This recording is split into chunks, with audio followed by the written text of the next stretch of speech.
Ho ho hello, thank you for stopping by. My name is Becky and this is Bex Reads, and welcome back to one of the last few days of Bookmas. I feel like I keep saying that.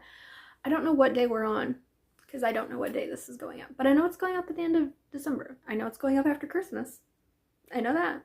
So before I do my entire own TBR video, I need to haul the books that I received for Christmas. Start with the small stack of books that I purchased because, you know, I did that whole video of how much money I spent on books this year, and in it I said I didn't see myself spending any more money in December. I lied to you. I did spend more money, but the one book that I didn't lie about that I said I would be getting in December was the Fairy Loot YA pick, which is A Language of Dragons. I canceled my Fairy Loot Fantasy Romance box because I just wasn't liking the books that they were sending me. I've had the Fairy Loot Adult box also. I didn't really love the books that they sent me in that. So I thought I would give the YA box a try since I just got off the waiting list. Figured I might as well. And this one sounds interesting. I know nothing about it other than dragons. I think it might be like Dark Academia somewhat. Don't ask me. I never even heard of this book, but it's got some pretty stenciled edges, block sprayed, different colors. It's got this like somewhat foiled hardcover.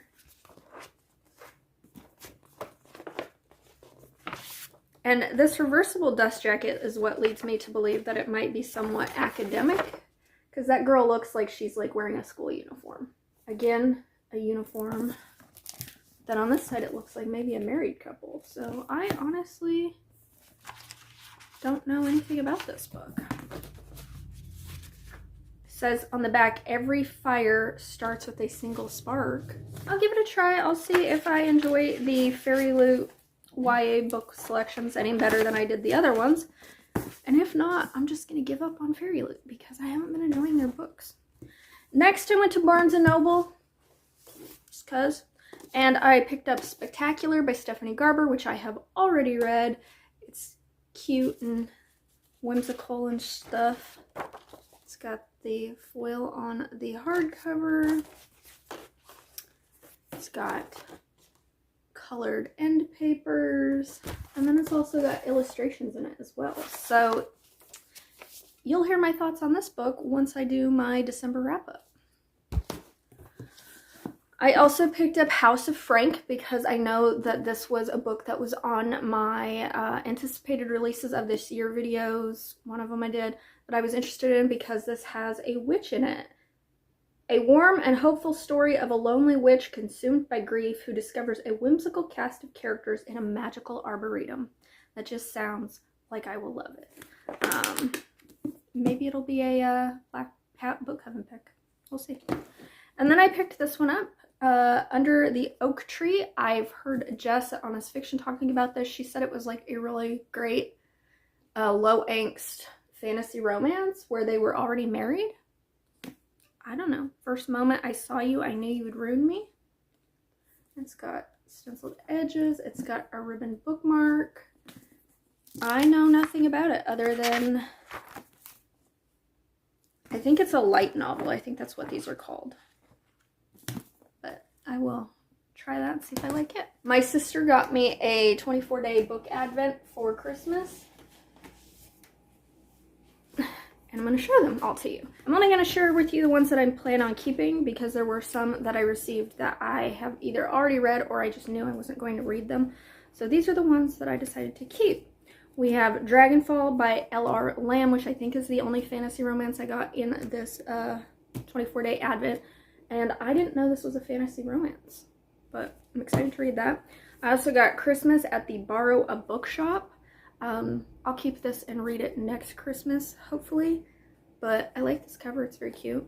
Then I got Mr. Fixer-Upper by Lucy Score. I've never read a Lucy Score book, so I will give that a try. I then got 3 Elizabeth O'Rourke books, which I assume are part of a series. The Summer You Found Me, The Summer We Fell, and The Summer I Saved You. I absolutely know nothing about this series. I don't even think I've heard of this series. I've heard of Elizabeth O'Rourke, but I have no idea what these books are, but I will give them a try. I then got a few thrillers thrown in the mix. Don't know why, I'm not a thriller reader, but I will give them a try. Unsound, I will keep this because it's set in Edinburgh and I think it's about a boy who disappears, so I'll give that a try. And then I got 2 Frida McFadden books, The Locked Door and Never Lie. I've never read Frida McFadden. My friends have. I will give them a try. If I don't like them, my sister can read them. I then got the entire, I don't know what this series is called, but it is Tithe, Valiant, and Ironside by Holly Black. This is a Holly Black series that I've never read, probably because it involved fae of some sort, and I wasn't into fae back when these were published, but these have really pretty covers. They're relatively short, so I will give this series a try and see if I like it. And then I got Live is Not a Loser, which sounded like a book I wouldn't want to read, but then I read the back and I think it's Friends to Lovers, so I'm going to give it a try as well. So those were all the books that came in the book advent that my sister got me, so thank you, sister, so much once again for giving me a book advent this year. That was unexpected. And now on to the few books that I got as gifts from other people. I got The Hedge Witch from my cousin, which I don't really know anything about it, but it's witch, so I'm gonna read that. I got Unnatural Magic from my friend Yami. I don't know why I wanted this book, but it was on my wish list. Fairies, I think. There's fairies in it. So thank you, Yami, for that. I got Darkest Sins from Monika at Pardon This Book Addict. So thank you, Monika. I can add this to my already read shelf because I read this and I loved it. I got Foxheart from my other sister. This looked like a really cute middle grade story about a witch. I saw it at Barnes & Noble, so I thought I would add it to my wish list. So thank you, sister, for that. And then from my friend Suleika, I got Retribution Rails, which is like, I don't know if it's a sequel or a companion to the first book. I can't remember what the first book was called. But it was like a zombie story that was set in like the historic West, and I really enjoyed it, so I thought I'd give this one a try. So thank you, Suleika, for that. And then my sister also, my other sister, not the sister I live with, but my other sister, she got me this reading candle. It says Reading Time, infused with the fresh aroma of letting me read. And it really does smell good. I don't know what it smells like, but it smells good. So thank you, sister, for giving me a candle. I have a whole collection of candles right here that we use. We do go through candles. So, oh, and I also got a book cart from my mom that I plan to use when I go to the Imaginarium Book Fest with my friend Suleika next June. So thank you, Mother, for giving me that. I will have a much more professional setup to carry around books in. So those are all, I think that's all of the bookish gifts I got for Christmas. I hope I'm not forgetting anything. If I did, I'm so sorry. But let me know down in the comments, did you get any bookish gifts for Christmas or the holidays or anything like that? But if you don't want to comment that, I would like to let me know you made it to the end of this video. Could you leave me a gift emoji, please? And now I'm going to finish this video and record my own TBR video of all the physical books that I own and haven't read. So that should be fun. So with that, thank you so much for watching. And until my next video, which I don't know what video you're going to see next, but enjoy. Bye.